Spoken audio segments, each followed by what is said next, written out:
Hello, everyone. Welcome to Osquery Office Hours. It is early in May here in Boston. We have flowers blooming, trees blooming.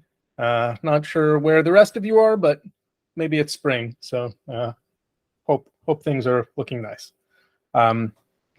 Let's see. First section is announcements and highlights since the last meeting. I don't know. Oh, I guess we do have an announcement. We made Marcos a committer, so yay. We talked about that. Thank you, guys. But buttons got pushed, so welcome aboard. Thank you. I guess maybe another announcement. I'm starting to think that we should probably cut the next Osquery release pretty soon. No real date on that, just feels like it's time. So maybe we can get into that down in the PRs or something. Those are my announcements. Other things?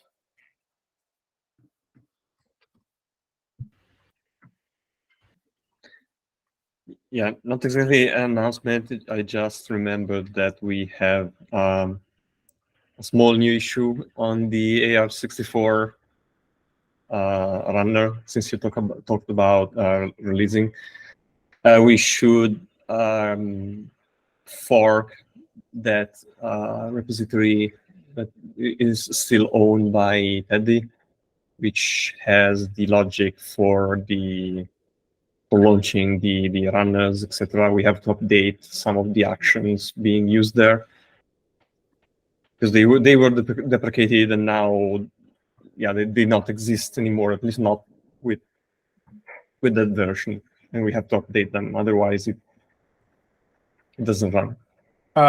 Do you have permission to fork, or do you need me to do that? No, I don't. Okay, can you remind me the repo name? Yeah. Is it EC2 it's GitHub on runner? Theopolis, and then EC2. I forgot the name. EC2 GitHub runner? Yeah.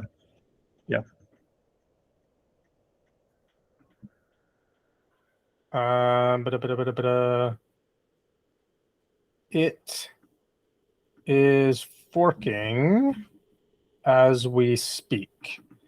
I probably have to grant you extra permissions there. Yeah. Okay, I will do that.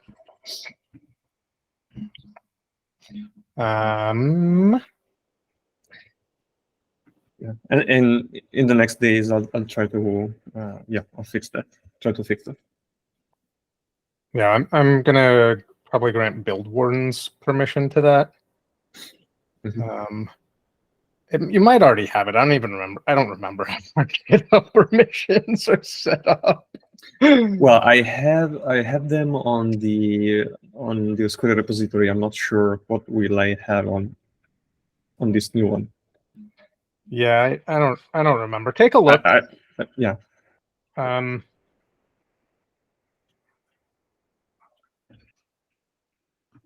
was going to say the build wardens ones are given via file, so you might have the code owners file.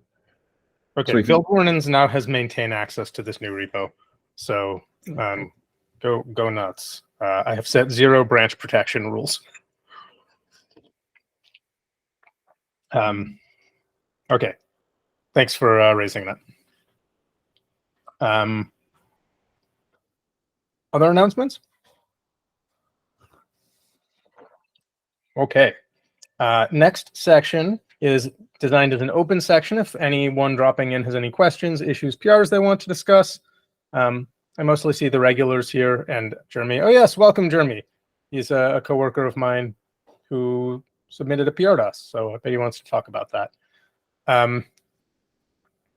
But anything people want to bring up that they didn't feel like merited an agenda item?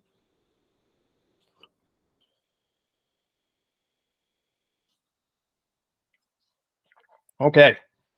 Well, we got one agenda item, which is the how do we want to handle Apple RSR releases or versions, I guess. So I don't know if people have read the PRs, read the issue, but I'm gonna shut up for a minute. I added a second bullet point there as well, Seth. Like, there's like two approaches in terms of how data is displayed as well: the extra column and squishing that information in the version column. I don't feel too strongly about this particular thing, but I do know folks parse the version column, and adding anything to that will like have some effect downstream. And I think adding an extra column is kind of the way to go. And I think on the implementation side, reading the cryptex plist is kind of accepted approach from what I've been reading on Mac admins and chatting with a few friendly folks in Cupertino.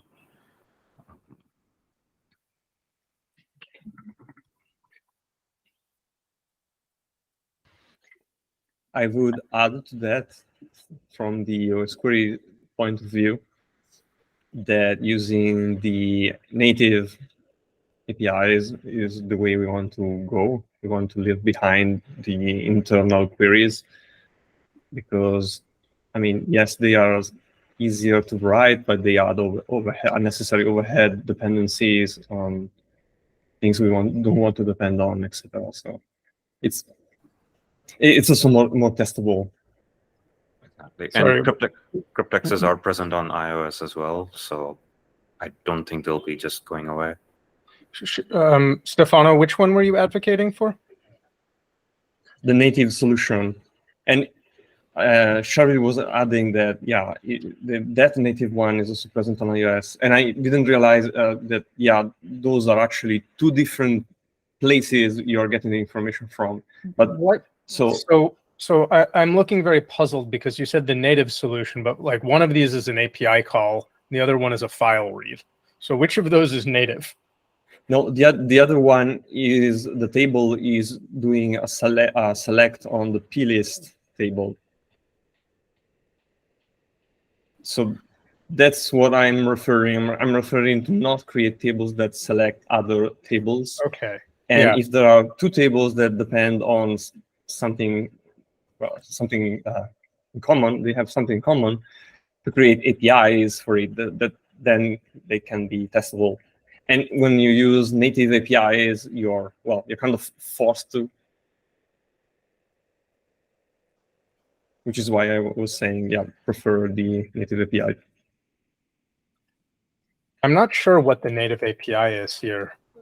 Yeah, these are private APIs, which also we try not to have in core. I know we have broken this rule a little bit, but I do agree that we probably should avoid the select all from function.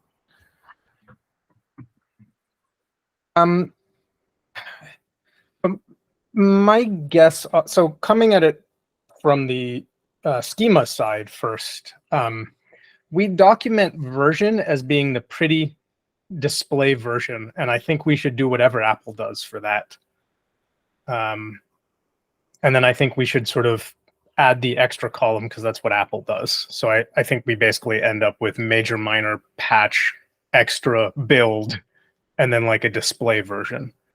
And that, like, I don't know what else to do for that. So I kind of feel like anyone who's parsing version is just going to have to update their parsing because that's what Apple does.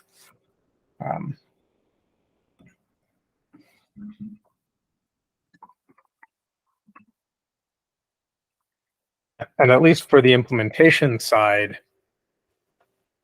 I don't know that I feel strongly. I kind of like APIs more than file reads, but I'm not sure that there's a good reason. And then if we opt to go for a file read approach, I feel like I want to nitpick the details a lot. So like the version, the PR that's up is doing it based on the OS version, and I feel like that's probably not as good as just trying to read it and fall back if it's nil. So like there's some weird details in that PR that I don't love. But I don't know that I have a strong preference between plists versus APIs.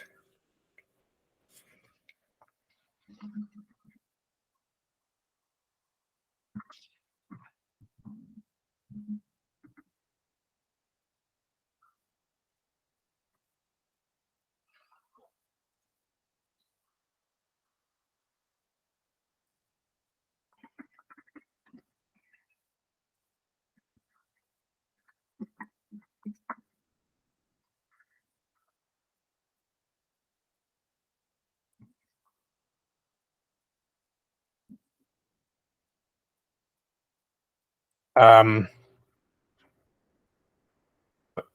people want to weigh in?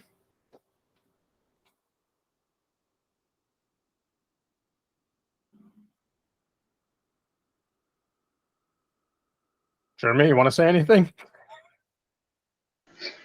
Not particularly. I mean, I think I appreciate that it is really two separate issues of storage versus how the data is being collected. I will say, as is probably obvious because I authored it this way, that I tend to prefer API access directly, but I'm also new to this, so I wouldn't want to push too strongly on that. I trust the folks who've been working in this system for longer.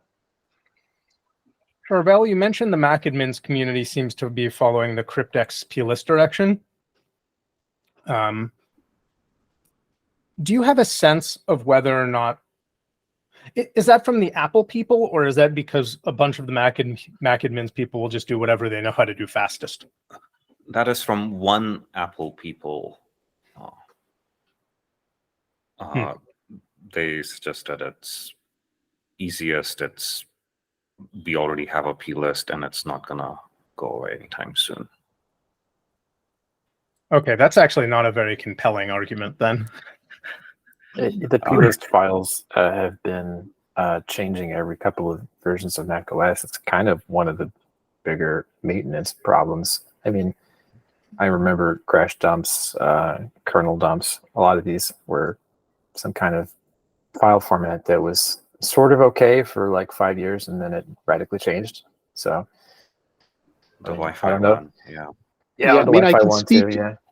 I can speak to the API in that there are basically two API calls, one that appears to be a more legacy version, and I've tested that back, I want to say back to like 10.11, maybe a little bit earlier than that, and the API and plist or dictionary information that comes back from that has been consistent since then, and Apple added this a second API call, actually, rather than modifying the existing API call to provide the supplemental information. So again, not trying to prognosticate for Apple, but they appear to be trying to leave the original API exactly the same, even though it is, as was mentioned before, is not a documented one.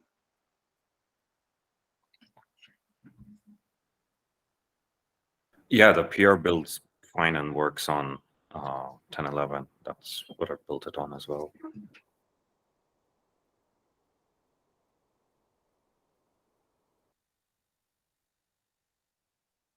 And anyone want to cast a vote? This may be worth noting. We don't normally have this problem of multiple PRs to solve a problem.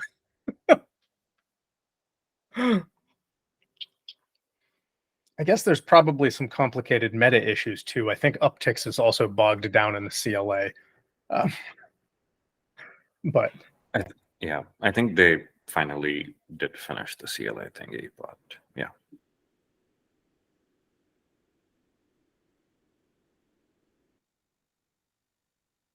so my inclination is to go with the API approach. I think for two reasons, and I don't. If people have other compelling arguments or feel strongly, I don't really want to railroad it. One of them is that I think Jeremy is going to be responsive to any changes. So, anything we need to see changed in the schema, I think Jeremy would update. Whereas I think with upticks, we've often seen kind of a use it or lose it attitude from them. So we've often, and this may be on us for not being responsive enough in PRs, but things seem to die. So I'm a little bit hesitant about that. And then I also have a personal bias towards APIs instead of incurring file reads, just in terms of performance over time. And I think I'm probably micro-optimizing, but it's how I think about the world. Yeah, I think that's reasonable. We can go with the APIs, and if it changes or breaks in the future, I'm sure people will let us know. And I think it also, like what Stefano pointed out, like the API doesn't do select all from, so which is kind of a bad pattern that we have in Osquery, but should try to move away from that as well. Mm-hmm.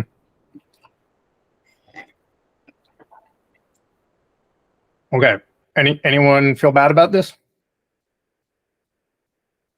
Cool. So let's we'll take Jeremy's approach, and then Charvel, you raised the idea that we shouldn't change the version column, and I think I'm disagreeing with that. How do you feel? Should we talk about that? Should we take it up in the PR? I just wanted to mention that I'm not the end consumer of that data, but I do know people downstream parse it, and then they kind of ping us like, "Hey, this is broken." But having that extra column is also, that's what Apple calls it, extra supplemental. So I think we should also just have the extra column for people. No, I think we should do both. Okay. I will try and go over Jeremy's PR. Probably you should as well, because it's in Macland. Stefano, if we're dropping the select star, does that mean that something in the CMake needs to change that probably you know best? No. Okay. Nothing. Yeah. So we don't get to drop dependency. Not right now. Not right now. This would be in preparation for future things, but yeah.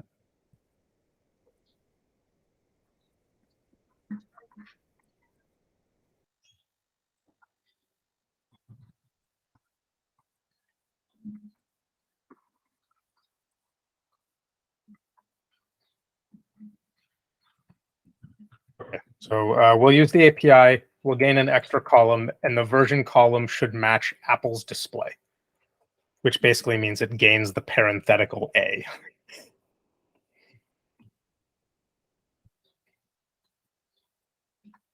Okay, I will go do things in PRs after this meeting, probably.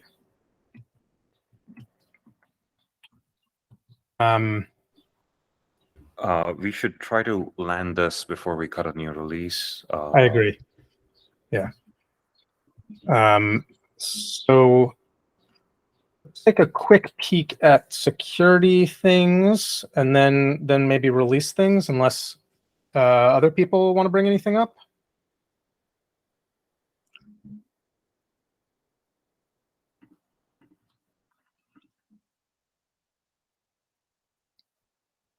Okay, sounds like no one wants to bring anything up.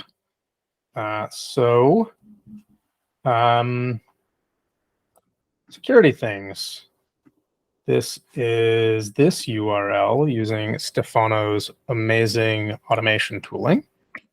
Thank you, Stefano. There's the pile of OpenSSL stuff, which I think is kind of floating around in a backlog. And then there's new libxml2 stuff. Have we evaluated that? No, not yet, but I was briefly looking at it now. Yeah, we are potentially affected, given that we might pass XML through OGS, if I recall correctly, and some other places. So yeah, definitely we should update the library. I added it added them to the milestone. Cool. Speaking of which, we have a milestone. I think the biggest thing was the Windows on ARM PR, which looks like Stefano approved it. Marcos, were you happy? I think you were happy, right? Yeah, I'm happy with it. Yeah, I was able to test it, so it works. Well. So yeah. I'm going to merge it. Okay. Any objections? Fun. I'm excited to see it. It's pretty cool.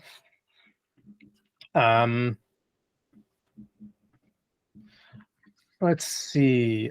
Stefano, you've got the CPU usage and peak usage. That's a good one to bring in. I think I was reviewing that, right? Yeah, to be fair, I want to talk about, so this came from a customer request. I think I'd like to look at this with the customer again, because what the implementation could have been, was, I think, useful, but their interest and other people, there are too many interests basically in this table, or I would say too many different interests, and the table is not as precise in what it shows, that in the end it might confuse. Because yeah, again, all the discussions around, let's show the last 10 to 5 minutes CPU usage, but it doesn't work how you expect, because it's polled. You can actually lose information. That information, that CPU usage, does not match closely to what the watchdog sees, which is one of the interests people have. So yeah. What do you want to do? I think that going more towards a streaming of data instead of having a table being polled.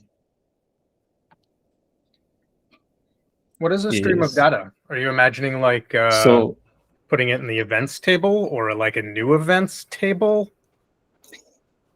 So I can say so what I have does not solve how can I get CPU usage for all the processes, because I mean, so first of all, I still have to think about it a bit, at least for the whole let's take the CPU usage for all processes. Maybe it's fine for how I did the table right now, but one interest specifically, which is keeping track of Osquery CPU usage and being able to sort of comparing to what the watchdog is reading, that's where the problem is. The idea would be to have more of a centralized place where to get that information, and also not have it, like, again, sampled with the risk of having holes into the information, etc. And again, centralized so that every thing that needs that information is getting the same information temporally. So yeah, ideally stored, timestamped. Like there will be still something that polls the CPU usage, because CPU usage is created by taking two samples and making the difference, CPU time, etc. Then you timestamp it, and then that makes it equal for every reader. You store those samples, and so yeah, it would be kind of similar to events, but yeah, I'm trying to see if it makes sense to expose. I see someone suggested a Prometheus endpoint, which would mean that we have to expose, like, have to have an HTTP server basically, or have something else custom. I mean, so let's. A couple of questions. Would you extend this to my memory is, sorry, I may be forgetting PRs.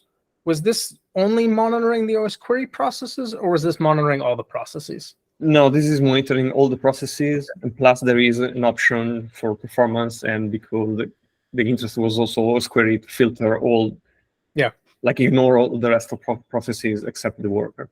So one of the things I think this maybe obliquely inches towards is the perpetual conversations of what is Osquery, right? Because like if you talk about, okay, let's gather process stats and expose them through Prometheus, suddenly we're in the like, well, are we now competing with like Diamond, what's Telegraph, and like where in that space of metrics and observability do we want to be, or do we want to sort of shift a little bit and be like, this is not as high fidelity as you're going to get using a tool designed for it, but we gather it because we have to gather it for some other stuff, and you can see it too.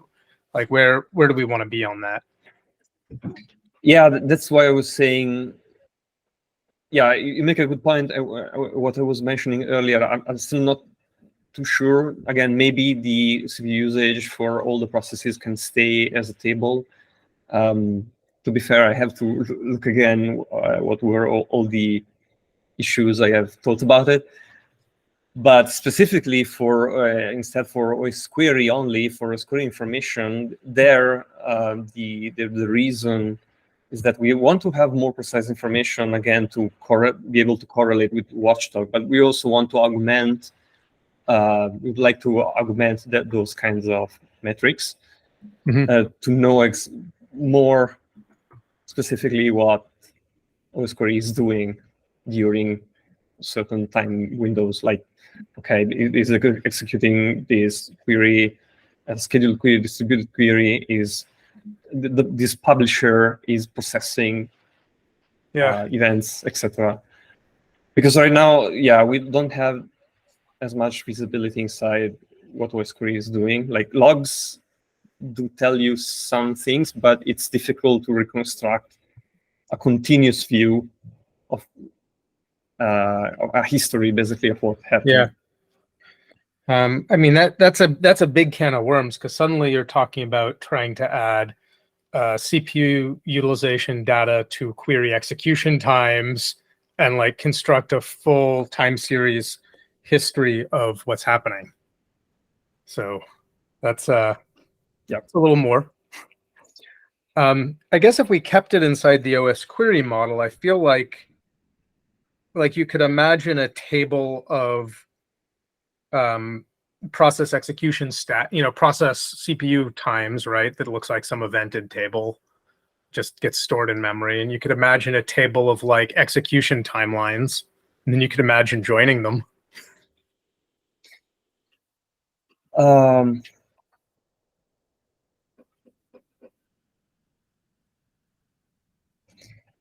Yeah, I think the problem,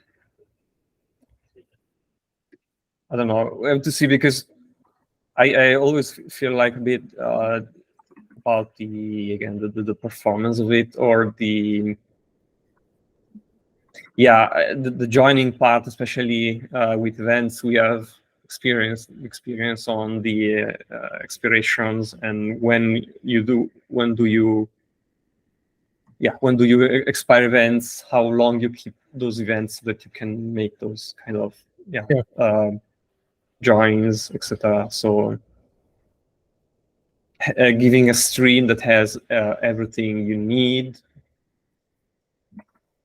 I guess one thing that I like about maybe decomposing it into the two parts there is it can be incremental, right? Like trying to build a backend that suddenly supports like a full timeline view of all the executions and CPU utilization sounds hard. So, well,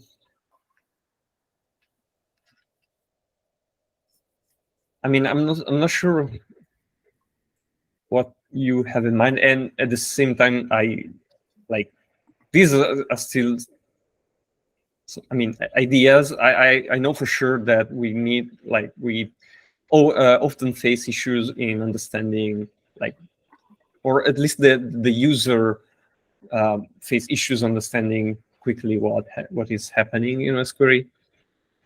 But as reconstructing, so I would think that initially it's just like you have to store, for instance, just a name for the section of code you are currently executing plus a timestamp. You have a list. You save those two things, the tuple, if you will, somewhere.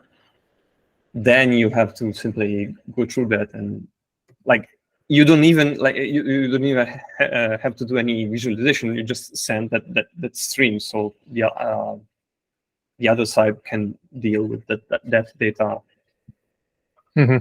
as it likes. So that part shouldn't be too hard. Maybe I'm more like we have to be careful how often we mark or where these sections are in code, and so how often is executed, because obviously you can end up generating a lot of data, and how do you store it? And we already know that. I mean, we see with events that RocksDB doesn't. Yeah, it's very often fatigued, let's say. Yeah, I don't know. I mean, you're almost proposing I need some experimentation to always. Oh, sorry. I was going to say, you're almost proposing it just as like another log endpoint or something. Just putting it in the log stream. Yeah, could be. Yeah, to be fair, could be a logger. Yeah.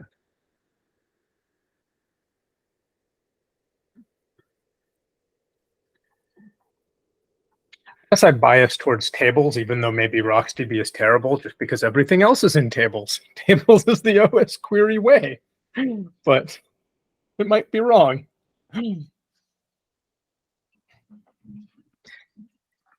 Well, it's not that so those are two different issues. The table issue is just being sure that you're not losing data, or you have all the data you want to extract the information. RocksDB isn't. Yeah, it's another matter. It's more of a tuning, performance, how you write to it, etc. Would it be a thing to play with something that wasn't RocksDB in? I know that's come up a few times. Or do we not want that?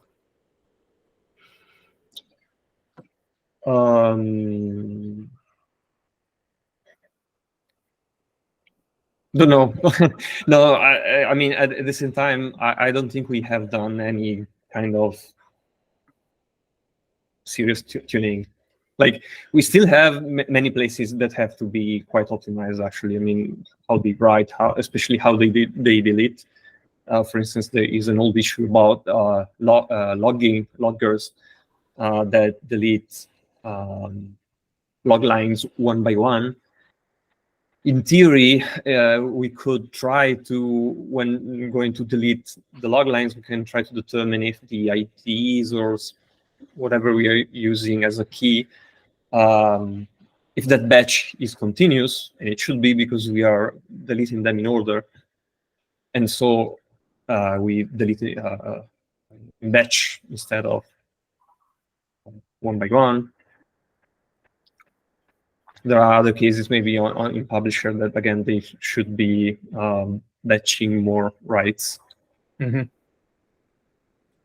But then after that, if we have optimized enough that how we write, etc., then there is some tuning I think we can do on RocksDB. That will likely require some time, obviously, because it also depends on the expected machine you expect to run it on. So. Mm-hmm. I guess maybe the only takeaway I really have here is that this is not going to merge in the next for the next. No, totally. No, this is quite a lot of work. Some of it definitely. I mean, it will be done incrementally, but there are some things that we have tried.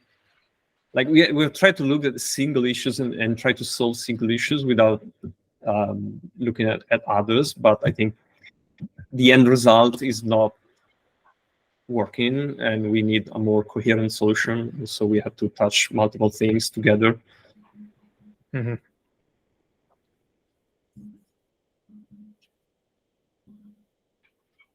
But yeah, we'll see.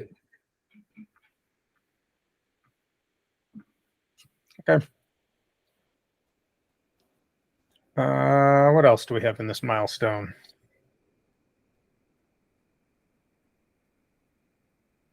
Looks like some, I think, mostly non-controversial things to review. Anyone want to talk about any of this?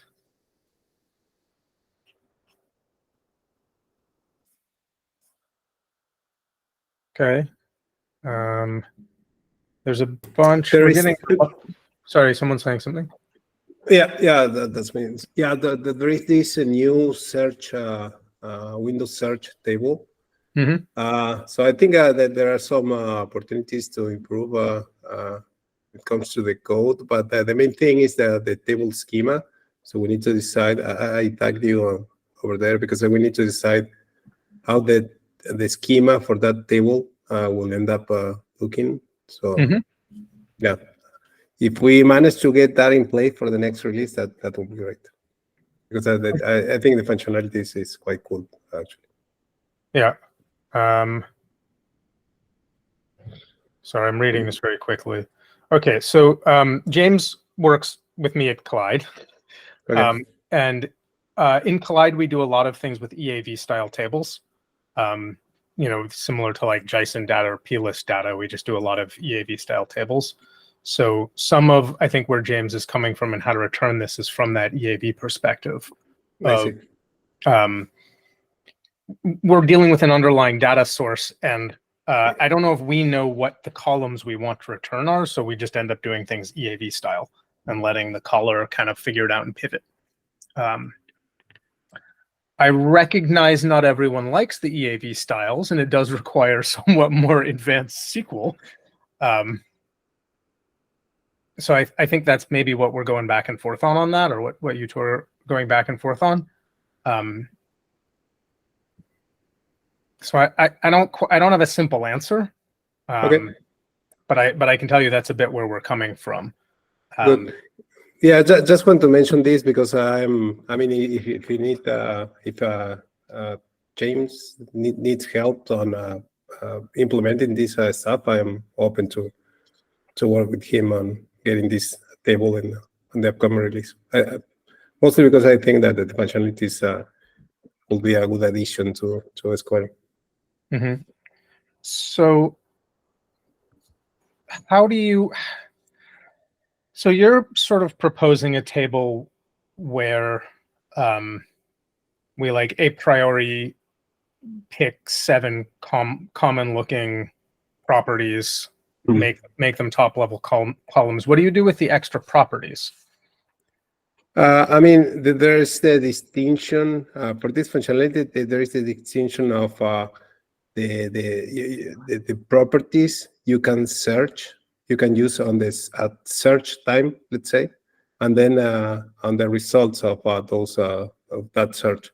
So the results is going to be pretty much containing those properties that I'm suggesting, and the rest of them, I mean, they don't really. I mean, it doesn't require us to display those properties because at the end of the day, we are just returning items, and we just want to show those items that were hit by our query.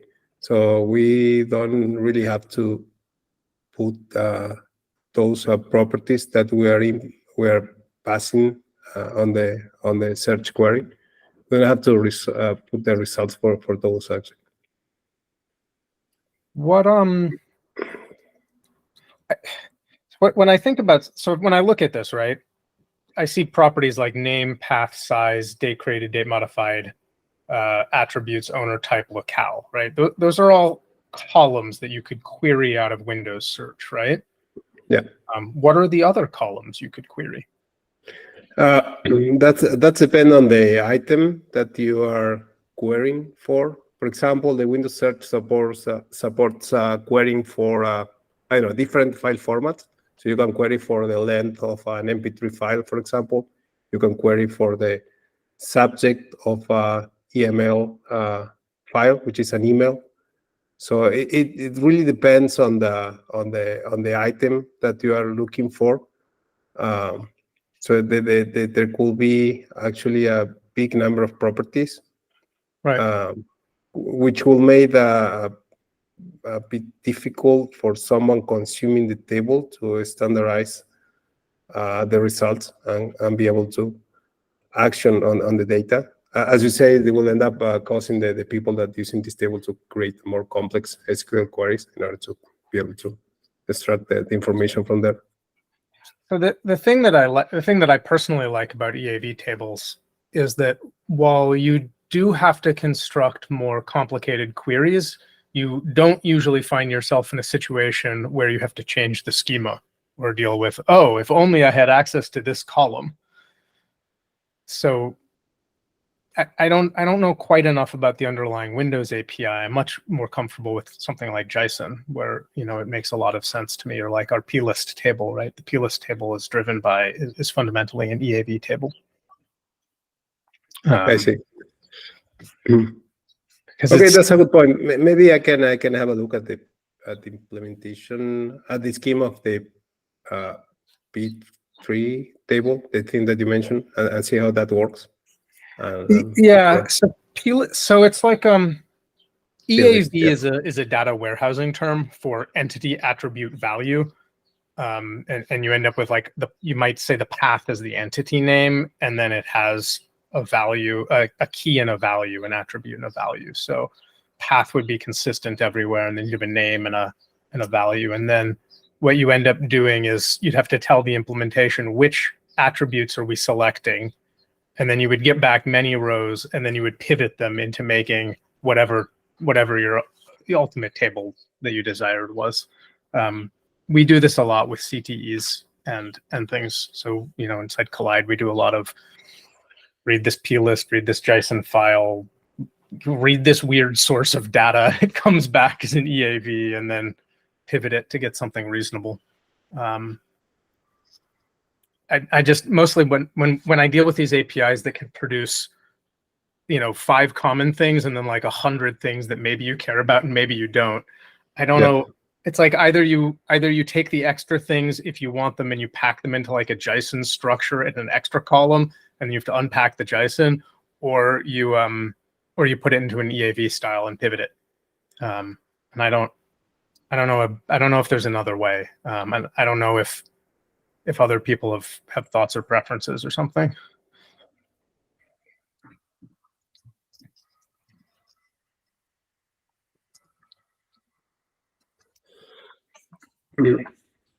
Okay. Maybe what I'm going to suggest, James, then will be to put some examples on the schema, and probably document the AQS system syntax, because these are search functionality, supports its own SQL subset for the queries. So that had to be documented somewhere. Otherwise, people were running into issues, writing these queries. So I'm going to suggest doing that, so we can have examples on how to use the table, and I think that will make things easier. Yeah.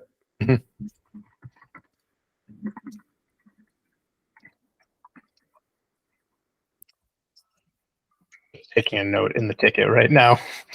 Okay, good. Thank you.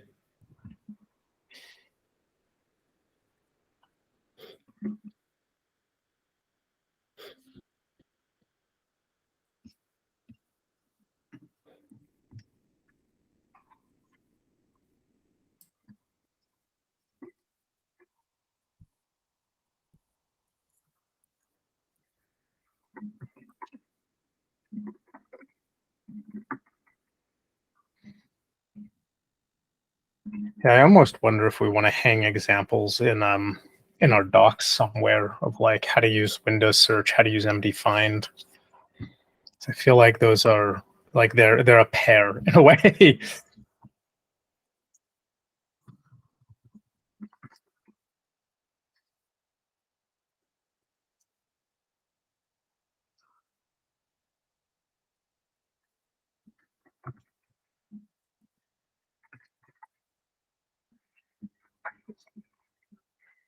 I was saying we have this. We've got like a bunch of PRs that all look pretty small from Dreamer Dead.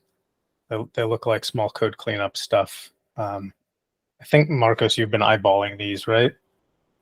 Yeah, I commented on a few of them. So he was suggesting improving the way that we interact with COM and Windows RT objects. Mhm. And Microsoft has a library for this, which is called the Windows templates runtime template library. So I suggested him to take a look into that library and see if it can be used on Osquery, and he ended up putting an example on how to use that library, and one of the functionalities that had used COM. So yeah, those are small PRs. Just made some comments, and I'm going to be approving some of them. Nice. Yeah. Yeah. Feel free to approve and merge whenever you're happy. Okay, good.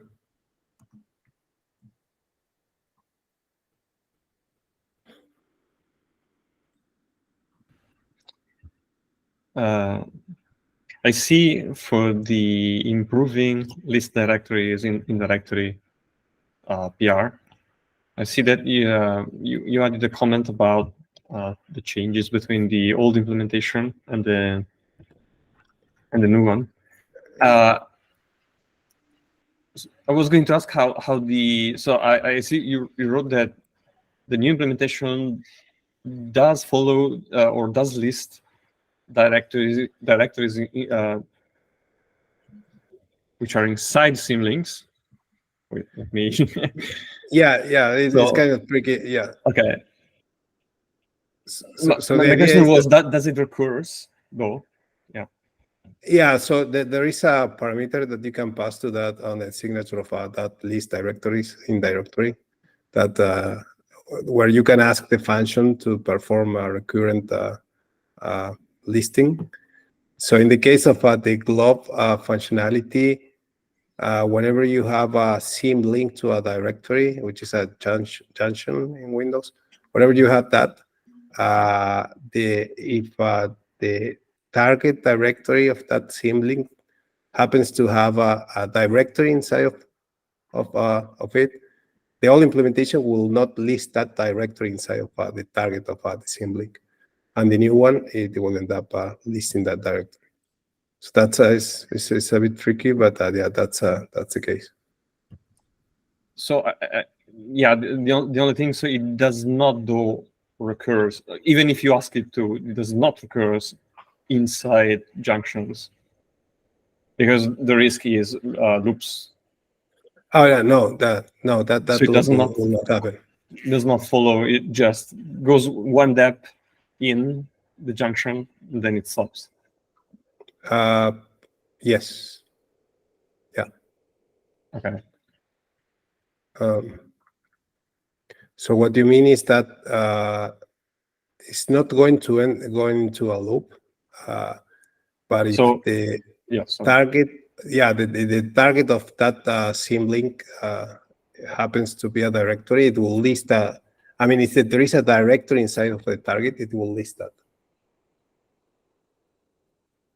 So let's when you say. So you go. Yeah. I was going to make an example. Let's say we start from directory A. Directory A has a directory called B, which is actually, well, it's actually a junction to another directory called C. C contains a directory named D, which is a junction to directory A. So now the question is, what happens if we are enabling recursion? Does the logic only follows one junction, so it lists? I see what you mean. I haven't tried that. I just tried the directory inside of target scene. Okay, I'm going to try that and I'll put that comment on the PR.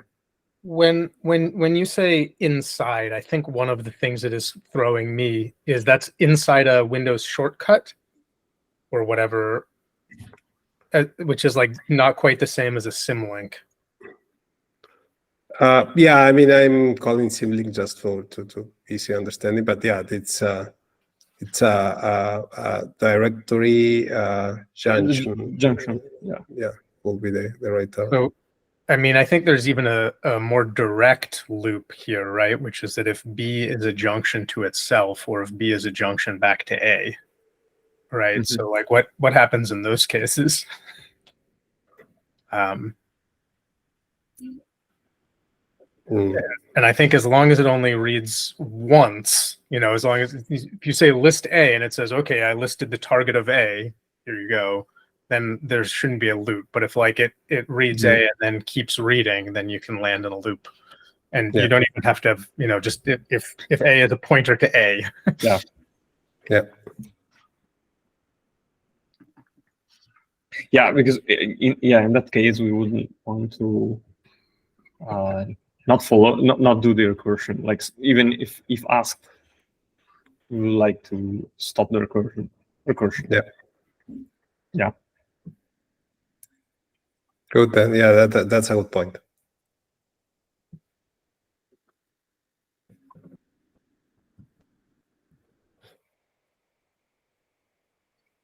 Okay, I commented appropriately. Sounds easy to test. Yeah. Good. Thank you, guys.